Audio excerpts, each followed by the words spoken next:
Desta vez, e aproveitando o momento em que muitos aproveitam os seus dias de férias, temos sugerido alguns itinerários, alguns percursos de visita centrados no património artístico e religioso das nossas dioceses. Hoje vamos olhar a Arquidiocese de Évora.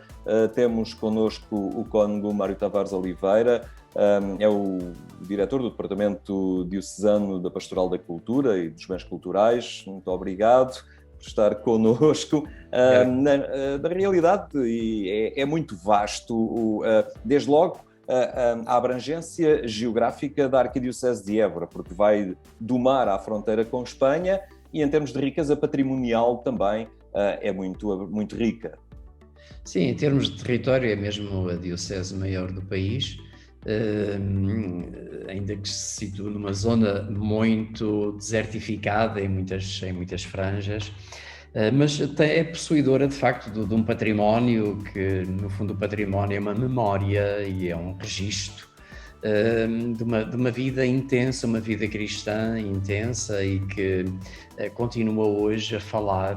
não só do passado, mas a reafirmar o presente dessa mesma experiência cristã. Nós temos de facto um património muito rico, infelizmente não podemos falar de todas ou de uma maneira mais alargada, mas por isso selecionámos alguns lugares de excelência para propor no fundo a quem nos segue. E começamos precisamente por um desses locais que ainda cheira a pintura nova, não é? O Santuário de Nossa Senhora de Aires, em Viana do Alentejo, acaba de ser recuperado, está completamente renovado e a reforçar ainda mais esta sua a dimensão de acolhimento que tem sido desde sempre de tantos peregrinos, não é? O Santuário da Senhora de Aires é um lugar que surpreende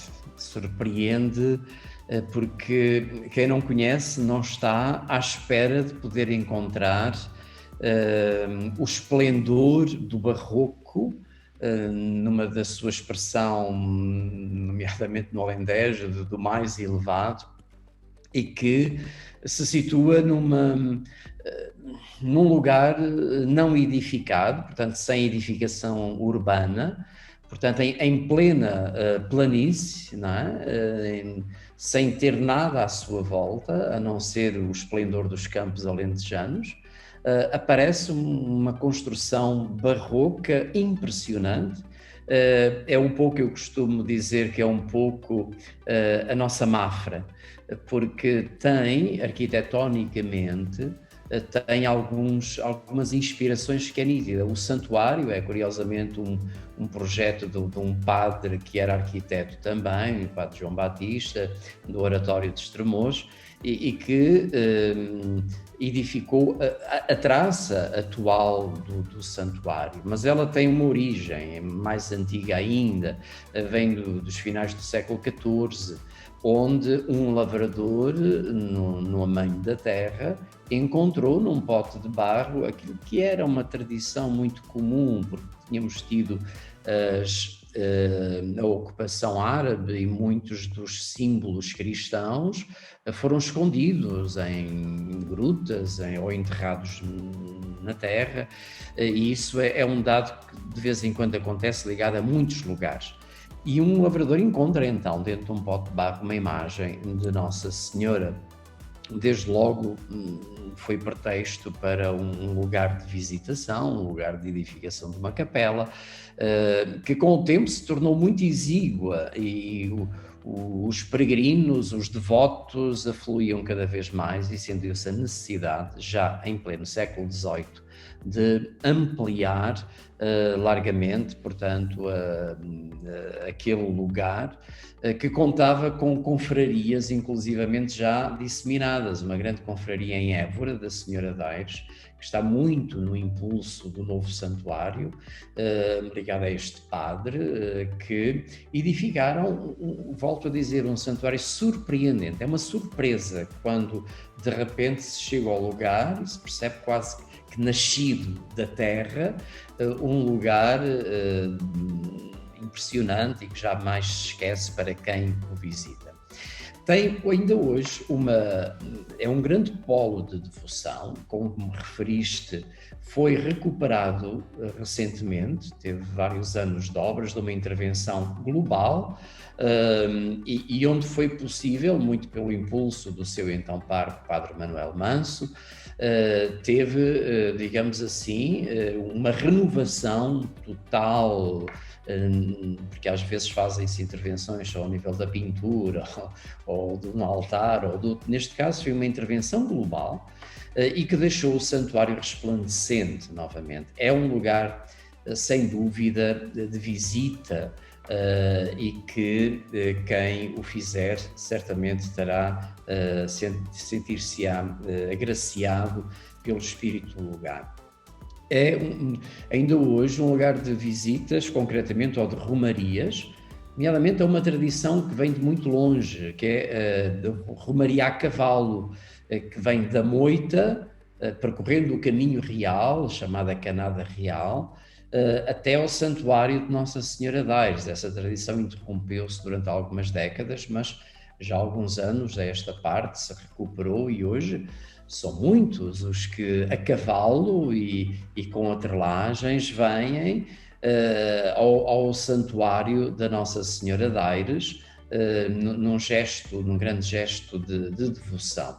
Também, curiosamente, o santuário, sendo da Diocese de Évora, a sua devoção estendeu sobretudo ao Baixo Alentejo. A Diocese de Beja acorrem muitos, em muita intensidade, a este santuário, que continua a ser, como dizia o Dom Tolentino Mendonça, quando foi recentemente inaugurado, em maio passado,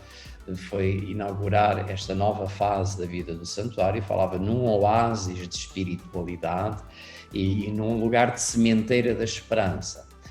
A expressão sementeira faz todo o sentido, porque é em pleno campo alentejano que surge esta pérola do património, mas não só um património inerte, um património vivo de grande devoção. No santuário pode-se ver toda uma galeria de ex-votos, milhares e milhares de ex-votos, muitos ligados à guerra colonial, onde as famílias iam deixar as fotografias dos seus entes queridos que estavam a lutar longe, com muitos outros sinais de devoção, os vestidos das noivas, objetos de devoção religiosa, membros do corpo humano em cera, portanto, da confiança na doença. É riquíssimo o património dos ex-votos que se podem já visitar. Muito proximamente será aberta também uma grande galeria, que será um polo museológico, que neste momento ainda não está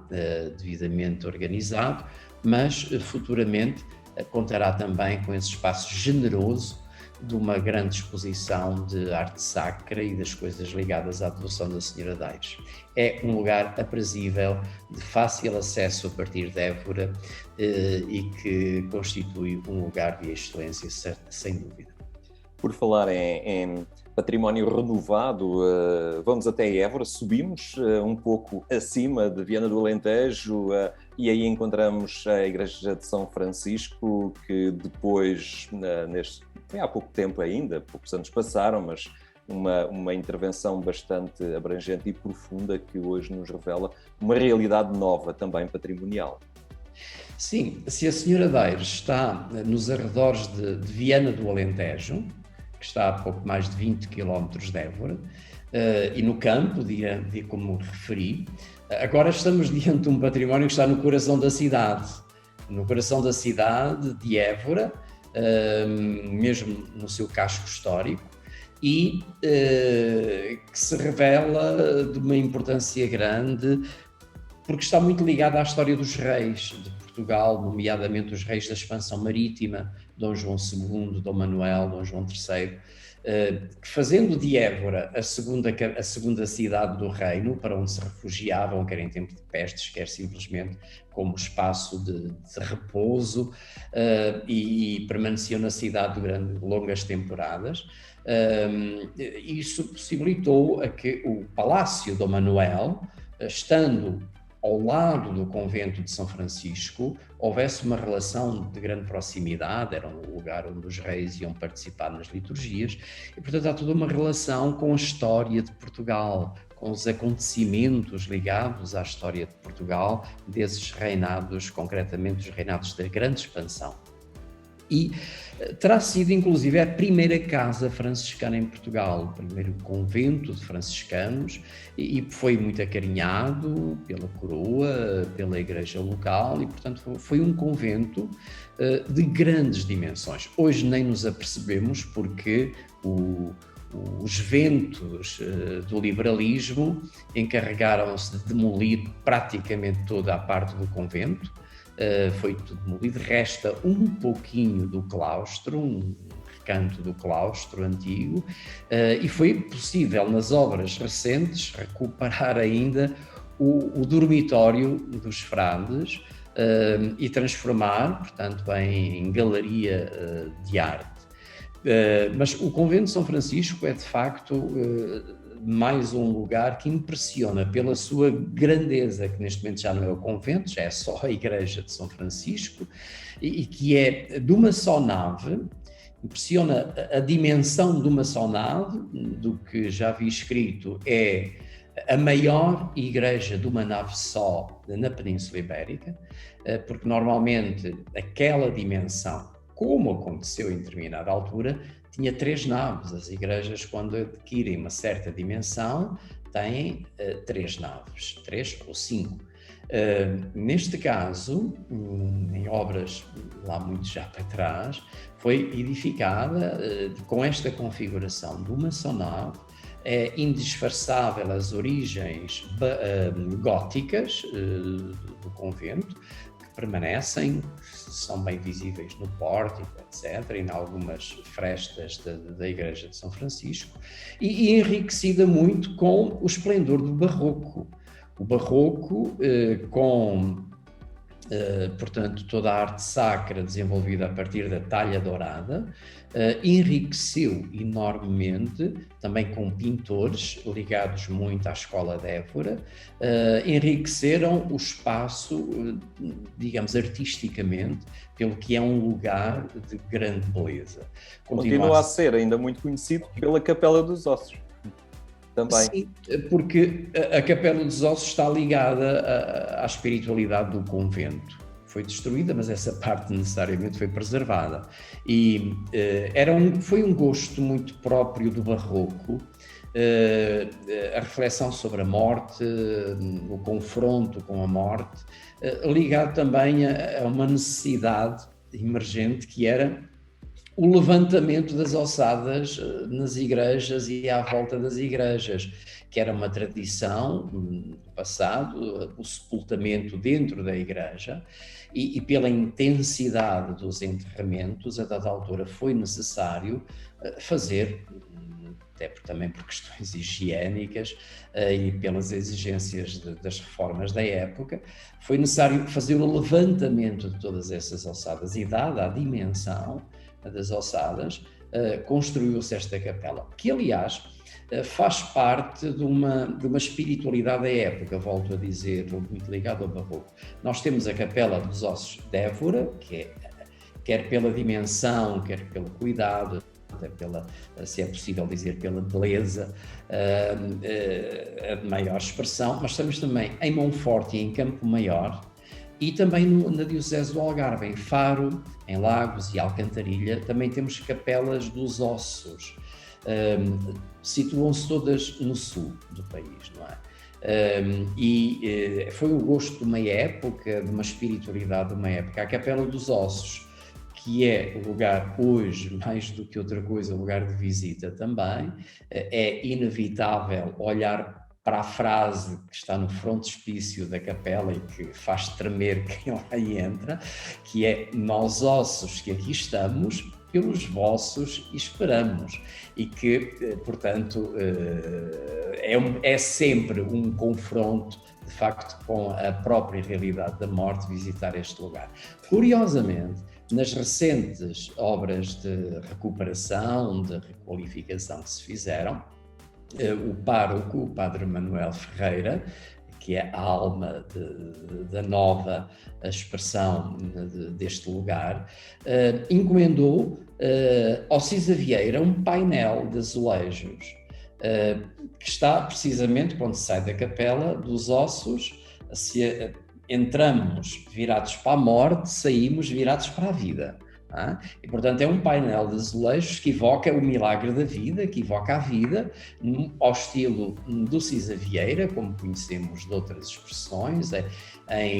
portanto, em azulejos, em fundo amarelo e com os esquiços típicos de Cisa Vieira, onde evoca precisamente o milagre da vida. Portanto, há este confronto e este toque também de atualidade e de modernidade que faz parte, digamos, de um povo em caminho e que renova o passado, mas afirma também o presente. É um lugar, sem dúvida, que conta também ainda com outros dois espaços, que é um polo que há pouco referi, que foi o aproveitamento de alguns espaços que foi possível do antigo convento, que é um polo de arte sacra, sobretudo de pintura e escultura barroca, e depois também, inevitável, a grande coleção de presépios, a partir da coleção do general Canha da Silva, que disponibilizou parte, porque é só uma parte da coleção, ela é muito maior, e podemos imaginar a sua dimensão, são centenas os presépios expostos. Sabemos que o presépio está muito ligado à tradição de São Francisco, dos franciscanos, e portanto é um lugar oportuno, e que se pode visitar em duas grandes galerias ao longo de todo o comprimento da igreja, de um lado e do outro, que vale a pena, e é um lugar encantador também, digamos assim. Se por um lado falamos da Capela dos Ossos, lugar da contemplação da morte, neste caso é o nascimento do menino e toda a riqueza que tem na sua mensagem. É oportuno ainda, entre uma galeria e outra, contemplar, digamos, uma vista sobre a cidade de Évora, numa grande galeria aberta, que é sempre também um lugar obrigatório de fotografia para recordar a visita ao lugar. De Évora, concluímos também este itinerário de visita, partindo para Vila Viçosa. É aí que está o santuário dedicado à Padroeira de Portugal. Sem dúvida, e falar de Vila Viçosa e da padroeira, do santuário, do solar da padroeira, só telegraficamente é que o conseguimos fazer, porque seriam precisos muitos programas. Mas o santuário da padroeira é hoje uma mensagem de grande atualidade. Eu gostaria de começar por aqui, de grande atualidade, porque no fundo evoca o que de mais elevado tem a nossa alma como povo, como gente lusíada, e portanto é sempre uma memória que há que revitalizar e nos refontalizarmos. A sua origem começa nos remotos da Reconquista Cristã, quando, ao conquistar a praça de Vila Viçosa, se edificou uma ermida dedicada à Senhora do Castelo, que era, segundo muito a tradição dos, digamos assim, de quando se conquistava uma nova praça, havia sempre a edificação de uma capela, enfim, no dinamismo da Reconquista Cristã. Assim foi, e rapidamente foi pequena. É bom dizer que na origem Vila Viçosa não era propriamente uma grande localidade, vai ser depois, e será já no tempo de Dom Manuel das Pereiras. Estamos nos finais, portanto, aliás, no início de 1400, portanto, no princípio do século XV, em que ele edifica, de facto, uma igreja com uma dimensão maior, e curiosamente sabemos algumas memórias da construção dessa igreja, que foi durante a construção da igreja que lhe morreu a filha no norte, e que ele chora amargamente a morte da sua filha enquanto está a construir a igreja de Vila Viçosa. onde dotou de uma imagem de Nossa Senhora da Conceição, segundo a tradição oferecida pela corte inglesa. A relação dos casamentos dos reis de Portugal com princesas de Inglaterra, toda a relação que existia, pode dar crédito a essa mensagem que chegou. Não temos dados objetivos, mas é verosímil, no mínimo, que a imagem teria vindo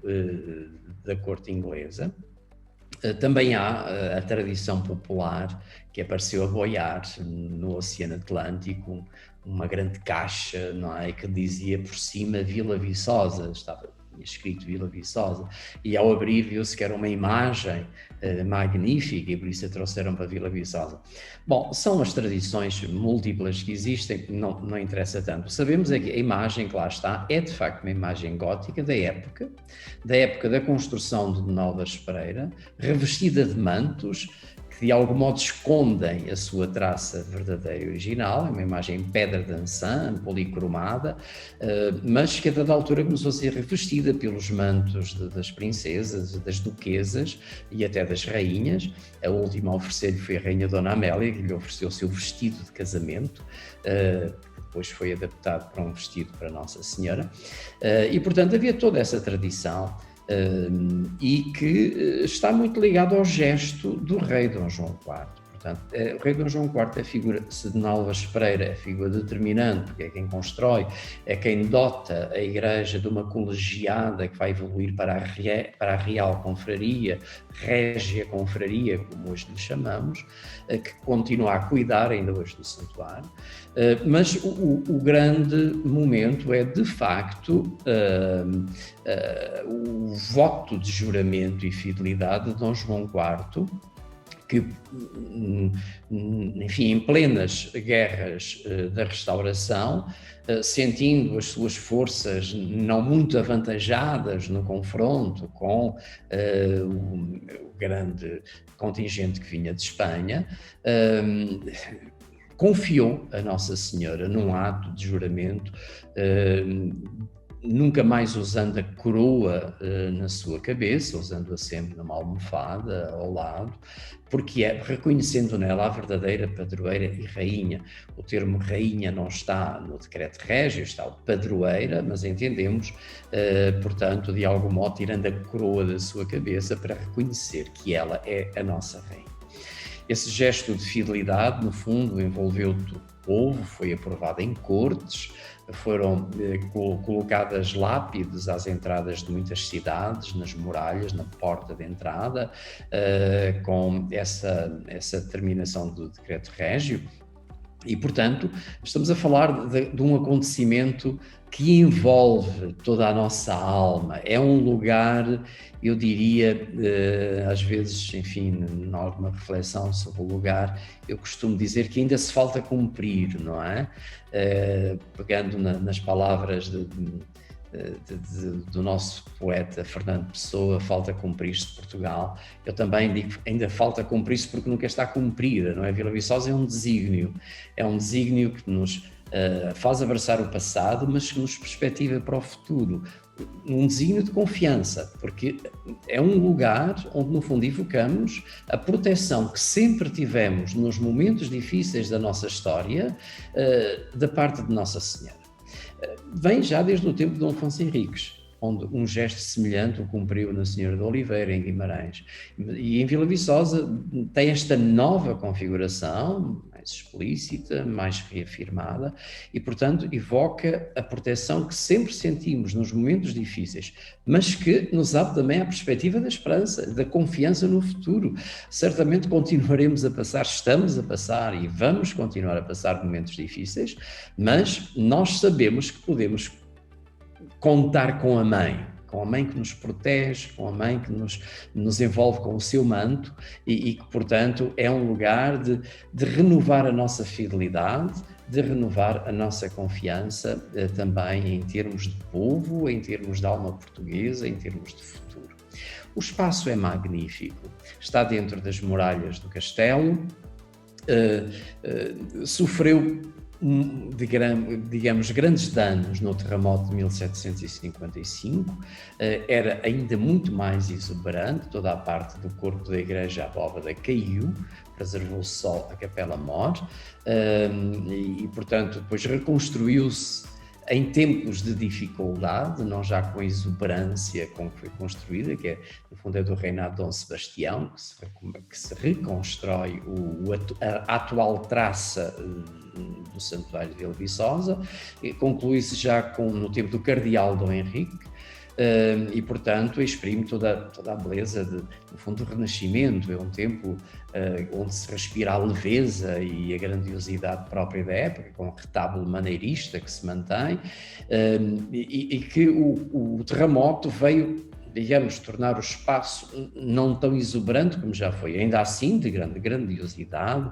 e de grande, digamos assim, é um espaço, o Santuário de Vila Viçosa é um espaço onde se entra, sente o equilíbrio do lugar, o equilíbrio da arquitetura. Há uma sensação que nos pacifica a própria construção e a própria arquitetura. E continua a ser, de facto, um lugar de visita obrigatória. Eu acho que todo o português deveria sentir a obrigação de ir um dia, pelo menos, a Vila Viçosa, a este lugar, prestando, deixem-me dizer a palavra, avassalagem à padroeira e rainha, isto é, o nosso coração devotado. Se outrora o rei Dom João IV, quando proclamou Nossa Senhora Padroeira de Portugal, no dia 25 de março de 1644, ofereceu-lhe 50 moedas de ouro, 50 moedas de ouro para engrandecer o lugar e divulgar a devoção à Imaculada Conceição. Hoje, quando lá vamos, certamente não temos as 50 moedas de ouro para oferecer também, mas temos as 50 Ave-Marias do terço que podemos, digamos assim, usar como sinal de preito, de filiação, de devoção a Nossa Senhora, que continua hoje a ser a nossa, digamos assim, protetora dos caminhos da nossa história. Muito bem, Cônego Mário Tavares, muito obrigado por esta partilha. Certamente ela vai iluminar e inspirar também os itinerários de férias de muitos daqueles que nos escutam. Muito obrigado. É lugar obrigatório.